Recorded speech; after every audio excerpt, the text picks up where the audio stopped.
Welcome back to another episode of Crave TV. I'm your host, Chandler Baird, and today we are here at No-Li Brewhouse. I just discovered they have a photo booth, so obviously I can't resist that.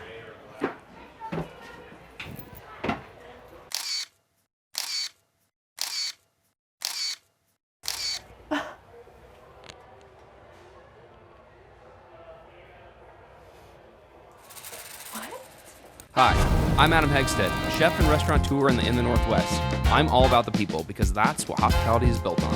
Hi, I'm Chandler Baird, local foodie and lifestyle influencer at Spokane Eats. I'm all about highlighting our local eateries and the communities that support them. Crave TV is a telling of stories through visiting the places and restaurants, meeting the people who make it happen, and talking to the chefs who help create this amazing industry. This is Crave TV.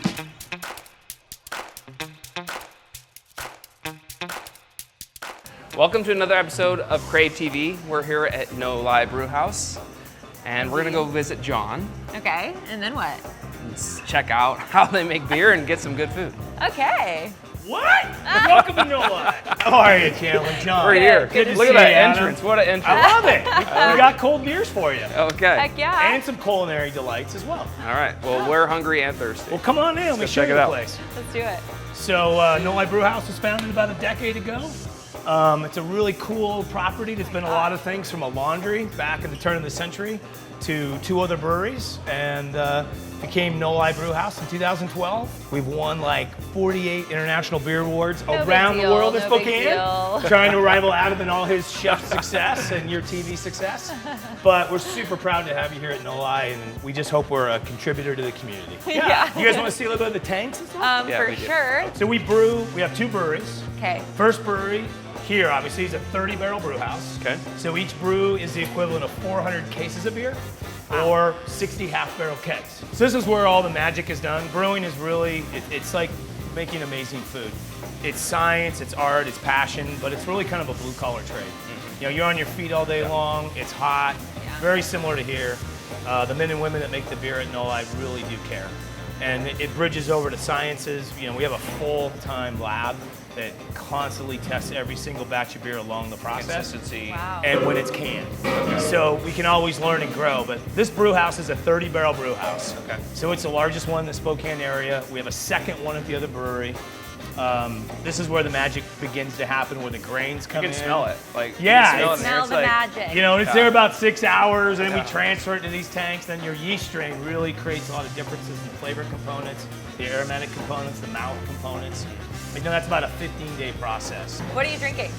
I am drinking Big Juicy IPA. Okay. Is that your go-to? I fall back on that quite a bit, and then the Cascade Fog Hazy. Oh, that's delicious. I love the yeast strain. I love the hops. I love our new filtration process we put in place. It really captures more of the mouthfeel in the finish. But again, the magic really happens because of all the guys and gals back here that really put in a hard day's work on this cement floor. Yeah. And sometimes it can be over-romanticized of making beer. It's like right? being in the kitchen. It's like being in the kitchen, and it's Exactly. hard work, and sometimes, you know, the appreciation for people in the kitchen by a customer isn't always known, Yeah. and how hard it is. Same with making great beer every time, Right. and that's what we're trying to really spread in the community, how hard it is to make amazing beer that can win food awards like you both do, but can win beer awards, which we try to do. Well, and it's hard to convey that because you guys make it look so easy. Like anyone can do it. Yeah, But well, turns yeah. out we can't. Yeah, we try. Yeah. Yeah, so, but this is awesome. We're excited. All right, let's So go. cool. Let's go eat. Yeah, Okay, let's let's go. go do it.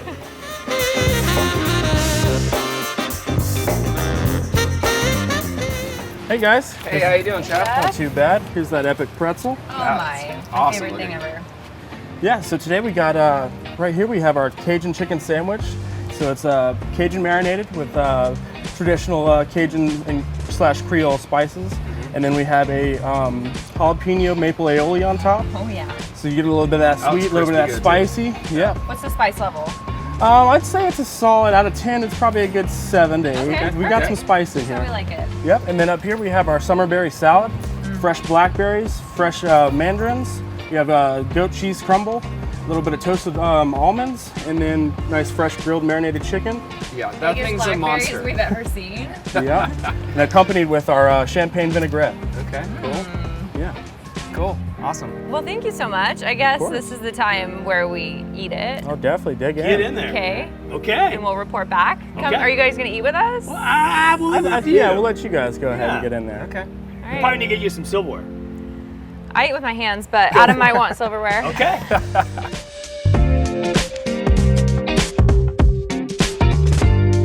All right, somebody said silverware. All right. So I have Please, utensils. I mean, we did dig in. Yeah. No, you need to do that. Let me slide in here.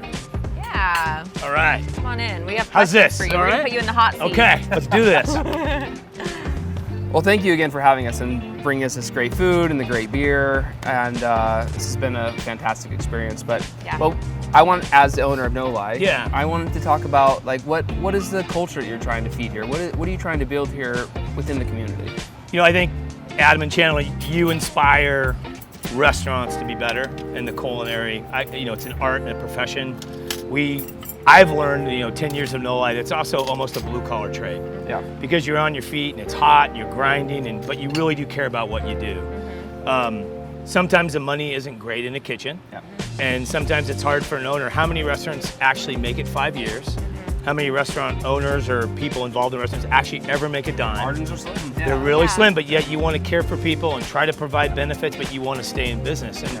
I feel for so many of the people out there in our community that have restaurants trying to care for their people in the kitchen, knowing the margins are really thin, but you want to provide as much as you can. Yeah. And you can only give away so much until you're in the red on your financials, and then the whole thing flips upside down. Totally. And I think that's what we're trying to be a part of that. So we're saying, Yeah. okay, here are the people trying to make a difference. Here are Yeah. people in our community Doing sweet that things. care Yeah. Yeah. and that are trying to do that. They may, the prices may reflect that, because if we're having great staff back there, we're putting out these fantastic products, it's not going to be, it's not going to be free. Cheap. Yeah. It's not going to Yeah. be cheap. Yeah. Yeah. Because we're going to put heart into this and make a change for our community, and I think that's the difference. Well, when we were talking to you about filming this episode, the reason we're such big supporters is I think you are a vehicle of change, and it takes time. And I know just a little bit I've read about both of you that you really care about people. And at No-Li, we really care about people, but it's painful the more you care sometimes. Yeah. Yeah. And the more you dig in, the more emotional you put into it. But to your point, sometimes prices go up with inflation Yeah. because we're trying to take care of everybody, but yet we have to create this amazing total experience It's a fine line. so people will come back. Yeah. And Not easy. yeah, coming out of COVID sometimes, with the most due respect to all our society, sometimes I feel like it's bears coming out of hibernation. We've all It been does feel locked like that. away, right? And you're coming out, first time you've seen daylight or Yeah, other bears, and you're not quite sure what you're gonna get. And I just ask for everybody to be patient with us, and you're well as all your staff. You're probably shorthanded. You're trying to surround people you love. You're trying to take care of the best that you can for them and have a business that will be around in 5 years. Yeah. And there's a lot to balance there. There is. Yeah. Thank you so much for having us again. Please help us eat. Okay. Let's talk more. Join us after the break as we hit another Spokane destination. We are here at Second Harvest in Spokane. We're gonna head inside, meet up with Chris, learn how they run things, how they serve the community, how they sort their warehouse. What I miss? Everything I think else? it's going to be awesome. I can't wait to check it out. Let's go. Hey Chandler. Hi. I'm Chris with Second Harvest. Nice hey to Adam. meet you. Hey, how you doing? Great to have you here. Yeah, I serve on our philanthropy team, and it's so fun to be able to show you more of our mission. Would Oh, you we can't wait. Would you like to go for a little tour? Yep. Yeah, let's do All it. right. Absolutely.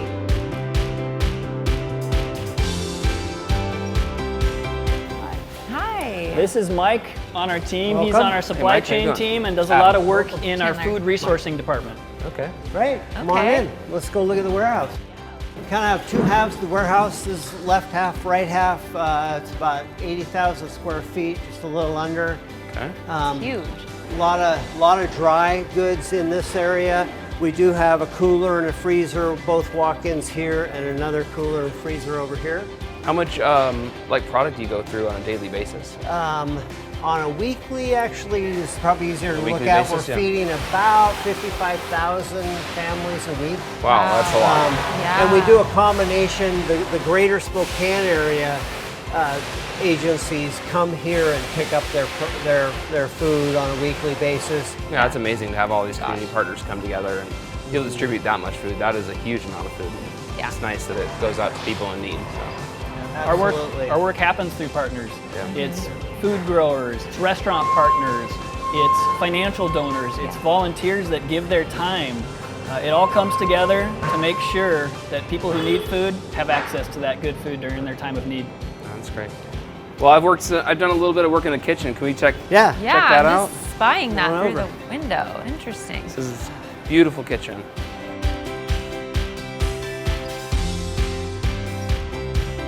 The kitchen is this little oasis in our Second Harvest facility, and it's a great community project that came together because we realized that a lot of the food that we get from our awesome, incredible agricultural region, some of the folks that are food insecure, that are using and receiving that food, aren't sure how exactly to prepare it. So you guys bring them in here and just teach them how to use different products that you guys have? Absolutely. Okay. Yeah, we host cooking classes that are open to the public, anybody and everybody. Oh. And the idea is to teach people how to prepare something that is nourishing, that is simple and fairly quick to prepare, and then to be able to replicate that back at home with foods that they might be receiving through our network of more than 280 food bank and agency meal program partners. All right, let's go check out the rest.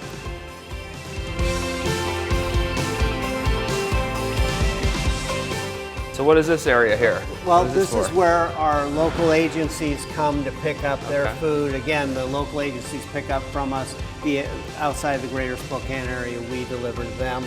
So when you're talking about local agencies, can you name a couple so we can just have an sure, idea? Salvation Army, Spokane, Union Gospel Mission right across the street. Our So you guys- place. Our place. You guys do like thank a lot of you, the behind the Caritas. scenes. You get everything ready and then they take it and disperse it. Yes. Yeah. Tell us about the weekend kids program you guys Bike have. to Go. So Bike to Go. Bike to again, Go. we're opening up a new building across the way because we're really getting choked out here with so much product. Bike to Go is a program to provide weekend meals for elementary and middle school kids. Currently, we're distributing about 8,000 meals a week. And Oh, that's a lot. the time it takes, I mean, the storage for all that product, Yeah. plus the volunteer center, it takes a lot of time. And so this new facility is going to allow us to expand that program even more, as well as free up some space here for our regular food program. Yeah, that's a lot of Incredible. kids. And you said it's like 6 meals over the weekend is what kind Yes. of you give? That's Yes. so cool. That is really, So really they pick it special. up on Friday. They're even referred to as backpack meals. They'll go to a certain room in their school and pick it up, put it in their backpack, and then they have meals for the weekend. Wow. Oh, that's a I lot. love that. Okay, should we head outside? Yeah, let's go check it Going on out. out there? Okay.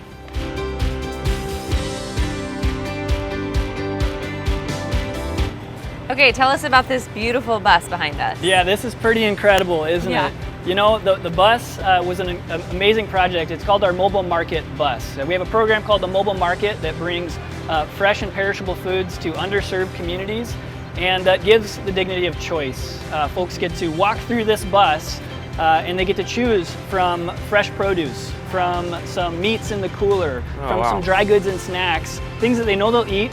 Kind of go things that- shopping and pick out the Yeah. things you like. Absolutely, That is really absolutely. cool. The bus is centered in Spokane County, and the mobile market as a whole goes around our 26 county service area with a couple iterations of that. And it's an amazing way to meet people where they're at. Yeah, that's Yeah. amazing service. That's Yeah. so cool. We visit senior hunger facilities.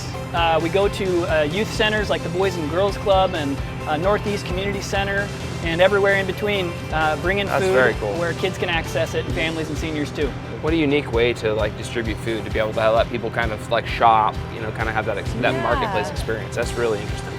So you have so many great programs and all these wonderful things going on, how do people get involved or donate or know where to find one of these buses? Yeah, an army of about 8,000 volunteers annually are the hands That's and it? feet that make it happen between our two facilities. We have a Yeah, that's a facility lot. in Pasco as well, a distribution center in Pasco that's serving the Tri-Cities, Yakima, and Mid-Columbia and beyond. And so if people want to get involved, go to our website always. There's Okay. ways to get involved. Okay. Volunteering your time, Yeah. donating food, donating money. Second Harvest can stretch $1 so far to make sure we can access semi-loads of food from throughout our great agricultural region. And so we invite anyone and everyone who wants to lend a hand to come Yeah. join us. I think we can jump in. I think you should put us to work. Let's We're go here to- build some boxes. Yeah. All right, let's do it. Okay.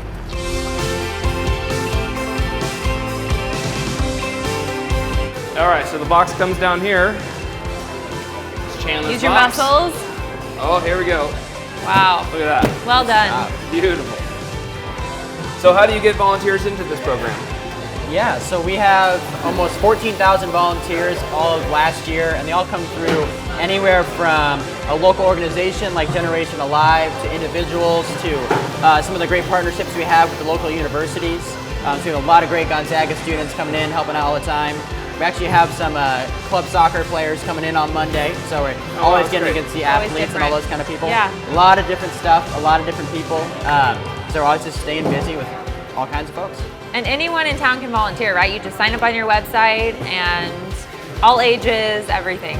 Yes, we try to make it as convenient as possible. It's 2-hour shifts. Okay. You don't have to commit to anything too long. Basically, you can be as young as 9 as long as your parents are with you. Yeah. Or you can be as young as 14 to be on your own. So there's Okay. really a lot of options.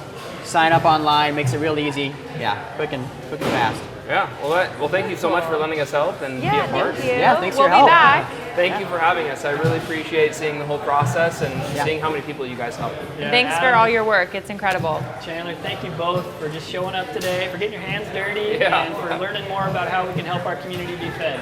All right. Thank you. Thank you.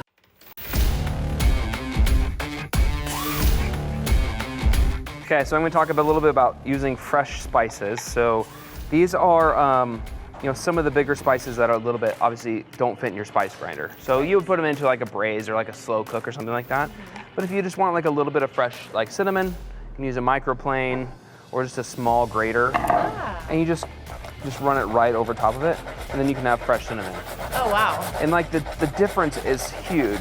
I mean, even this like little bit of cinnamon that I'm grating, you can smell like a huge difference there. Oh It my like gosh, is yeah. releasing the oils, because if it's like ground way ahead of time, sometimes they'll use a lot of heat and friction, which will kind of release those oils early, and then that aromatic dissipates as the longer the spices go. All right, let's go make some banana bread. Yeah. Like, oh yeah. So Oh good. yeah. Yep. There's like a huge difference in the smell that you're getting, and like that release of the oils and those aromatics is significantly better. Amazing. Kate, Yeah. no more buying store-bought spices, only fresh. Exactly. Welcome back. We are now walking down one of the most recognizable streets in Spokane, and we're super excited because we get to head into this brand new building. Dry Fly Distillery moved on over, and we're gonna check out their new space. It's new. New. Hello. Hi, Terry. How are you guys doing? Good. Good. Welcome to Dry Fly Distilling. Thank Adam? you for having us. You have Chandler? quite the beautiful new space. Yeah, it's coming together. Still got a little bit of work to do, but so far so good. All right, let's see the great. You process. guys want to take a look around? Yes, we want to see everything. All right, we're gonna check out your brand new bar. Yeah, so this is very similar to our old bar. So we tried to take a lot of character from the old place and bring it over to the new place and kind of connect the two together. So same copper top bar finished with epoxy, and a little bit of an expanded selection here. We will have beer and wine in addition to the spirits at some point in time. But yeah, new expanded tasting room, capacity for 80 here versus I think we had about 25 we could get in the other place. So yeah, we'll be able to have a lot more people and hopefully a lot more fun here. So, Yeah, and this is currently open, right? we're currently open with the bottle shop and the tasting room, and very soon we'll hopefully have the event center upstairs open, which will be able to host parties of 50 and has a great view of the stills from up there. Oh, great. And then hopefully the kitchen will be finished and we'll be able to serve food here Fun. probably sometime in September. Very cool. Exciting. We'll have to Awesome. come back. All right, should we check out the distillery? Yeah, I can take you for a little tour. We're not fully operational out there yet. So Everything yeah, is so shiny and clean. Yeah, oh, it's great. Hopefully we'll have it up and running in about a month. Okay. This will be our canning area here. So we've expanded our canning capacity from 40 cans a minute to 100 cans a minute here. And we'll have a couple of more large tanks that'll come in, bright tanks that'll allow us to increase the capacity on our canned cocktails.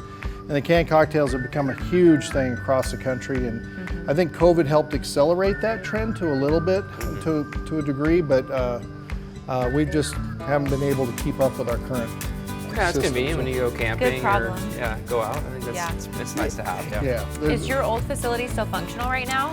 yeah, it's still functional. Okay. I think it's on its last leg, so we need to get over here soon. But yeah, it's still pumping out all the cans and Okay. still distilling over there. So Nice. So you won't have any sort of break. You'll just move right on over, start making stuff. absolutely, yeah, we're hoping to have that sometime You're next month. excited. Get in here, use all this beautiful equipment. Oh yeah. Oh yeah, I mean it'll give us capacity, and we badly need it on the canned cocktails in particular, but whiskey's also just been a huge growth market across the country. American whiskey is very popular, and our current system, we can make about 1.5 barrels a day to put down on whiskey, which really isn't that much. Yeah. This system will be able to make about 10 barrels a day, which will make us the largest producer in the state, I believe, in terms of capacity. So, yeah. Good news for us. Yeah.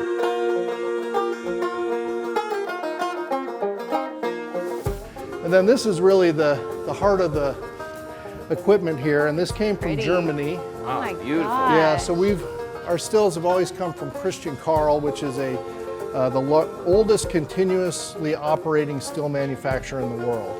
So they've been making stills for 150 years. And our current equipment is Christian Karl, and this is a very upscaled version of that. So this tank here, this pot is a 1,000-gallon pot, 1,200-gallon working still. So we'll be able to basically make vodka in one run through the columns. Wow.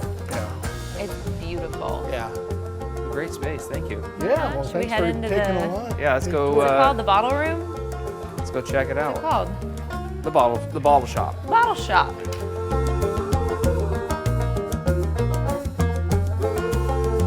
All right, we're here in the bottle shop, and we're gonna give a couple of these a try. What do we got? Sounds good. Well, let's start with vodka. Vodka was the first product that Dry Fly ever made, and that Okay. was back in 2007. So Dry Fly was the first distillery in the state of Washington since Prohibition.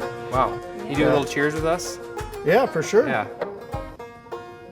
Well, thank you so much for having us. We really appreciate it. Thanks for Thank coming you. down. Such Appreciate good you stuff. guys coming to Appreciate visit. it. Yes. Don't forget to join us next weekend on Fox 28 for another episode of Crave TV.